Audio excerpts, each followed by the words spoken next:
Samantala sa karagdagan pa nating mga balita, pag-uulat mula naman sa ating CMN roving reporter sa Mindanao.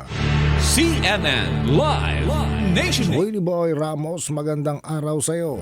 Magandang araw rin, Ariel. Magandang araw, Pilipinas. May adlaw, Mindanao.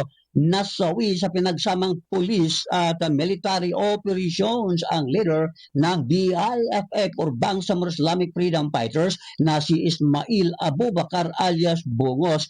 Nagsagawa ng isang arrest warrant operation ang PNP at militar sa barangay Calzada, Bayan ng Sultan Kudarat, Lalawigan ng Maguindanao del Norte. Subalit iniulat itong nanlaban si Bungos, dating Vice Chairman for Political Affairs ng BIFN sa ilalim ni Ameril Umbracato si Bungos, at nang magkahiwalay na nga ang BIFF, bumuo si Bungos ng kanyang faction na dito. Nagkaroon na ng maraming patong-patong na kaso si Bungos sa ilalim ng Regional Trial Court 12 Judicial Region Branches 13 at 15 sa Cotabato City.